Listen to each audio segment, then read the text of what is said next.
নমস্কার বন্ধুরা, অধিরাজ ফিল্ম একাডেমির আরেকটি ভিডিওতে আপনাদের সকলকে স্বাগত জানাচ্ছি। আজকের টপিক জিএসটিআর-1 নীল রিটার্ন কীভাবে ফাইল করতে হয়। প্রথমেই জেনে নিই জিএসটিআর-1 কী এবং কী কাজে লাগে। জিএসটিআর-1 হলো goods and service tax return 1, যেটা মূলত মান্থলি এবং কোয়ার্টারলি আপলোড করতে হয় এবং এখানে যে কোনো বিজনেসের যেসব বিজনেস জিএসটি রেজিস্টার্ড সেই সব বিজনেসের সেলসের মানে আউটওয়ার্ড সাপ্লাইজ সমস্ত তথ্য এই জিএসটিআর-1 এর মাধ্যমে আপলোড করতে হয়। এবার এখানে দ্বিতীয় প্রশ্ন হলো নীল রিটার্ন কি। নীল রিটার্ন হলো, ধরুন কোনো বিজনেসের জিএসটি রেজিস্ট্রেশন হয়েছে, কিন্তু যে মাসে জিএসটি রেজিস্ট্রেশন হয়েছে সেই মান্থে সেই বিজনেসের কোনো রকম B2B সেল হয়নি, B2C সেল হয়নি, মানে business to business sale, business to consumer sale, কোনো রকম রিটার্ন হয়নি, কোনো রকম এক্সপোর্ট হয়নি, কোনো কিছুই হয়নি। তখন তারা কীরকমভাবে সেল রিটার্ন আপলোড করবে? তারা আপলোড করবে জিএসটি রিটার্ন নীল রিটার্নের মাধ্যমে। অর্থাৎ আপলোড করার মতন কোনো ইনভয়েস না থাকলে সেটা নীল রিটার্নের মাধ্যমে আপলোড করতে হয়।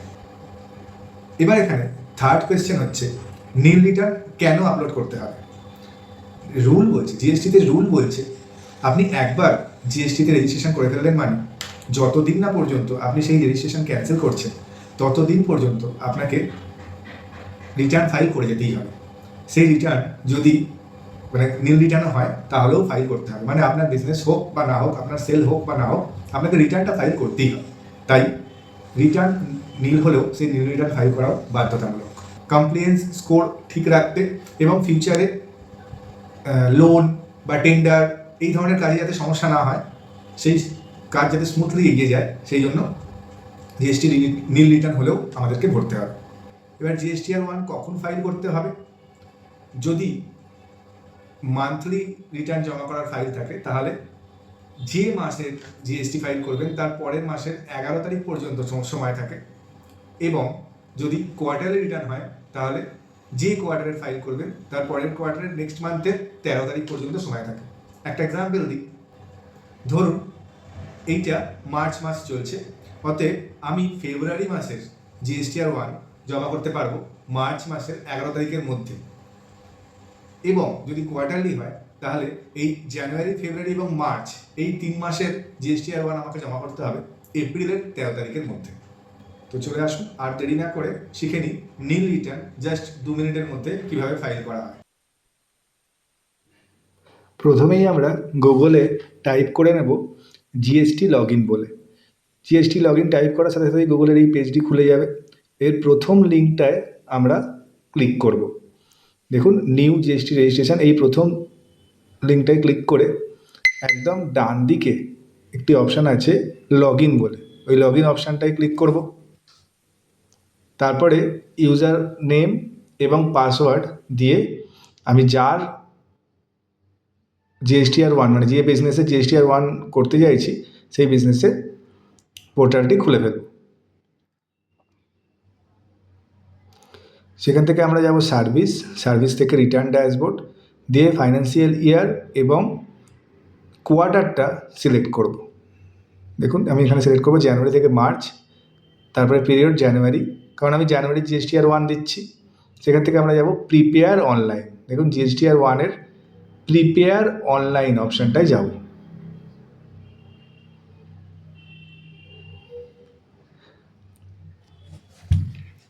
এই প্রিপেয়ার অনলাইন থেকে আমরা দেখতে পাচ্ছি বিভিন্ন রকম B2B, B2C, credit note, debit note সমস্ত কিছু দেখাচ্ছে, কিন্তু আমার এখানে কিছুই হবে না, তার কারণ আমার নীল রিটার্ন হবে। তাই আমি এখানে ফাইল নীল জিএসটিআর-1 এই অপশানটায় ক্লিক করলাম, কারণ আমার কোনো ট্রানজ্যাকশান নেই।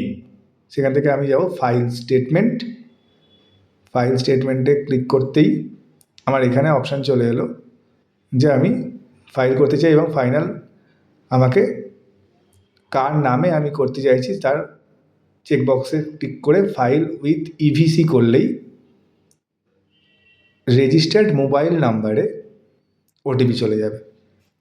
এবার সেই ওটিপি আমি টাইপ করে দিচ্ছি।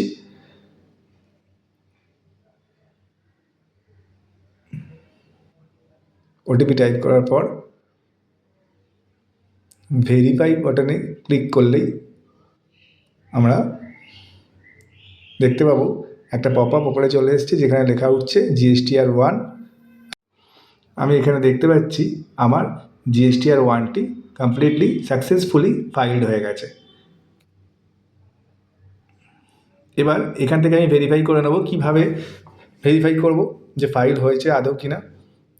আবার আমি যাব ড্যাশবোর্ড, সেখান থেকে ফাইল রিটার্ন, সেখান থেকে আমি ওই একই রকমভাবে ফাইন্যান্সিয়াল ইয়ার, কোয়ার্টার এবং পিরিয়ডটা চেঞ্জ করে দিয়ে চেক করব। দেখো এখানে ফাইলড বলে অপশান, স্ট্যাটাস দেখাচ্ছে ফাইলড। সো আমার এখানে GSTR 1 সাকসেসফুলি ফাইলড আপ হয়ে গেছে। তো জাস্ট 2 থেকে 3 মিনিটের মধ্যে আমরা এই GSTR 1 ফাইল করলাম। এবার এটাকে আমরা ডাউনলোড করে নেব, কোনো একটা ফোল্ডারে রেখে সেভ করলেই এটা ডাউনলোড হয়ে যাবে। আশা করি ভিডিওটি ভালো লেগেছে। এরকম আরও ভিডিও পেতে সাবস্ক্রাইব করুন অধিরাজ ফিল্ম একাডেমিকে, সঙ্গে থাকুন। নমস্কার।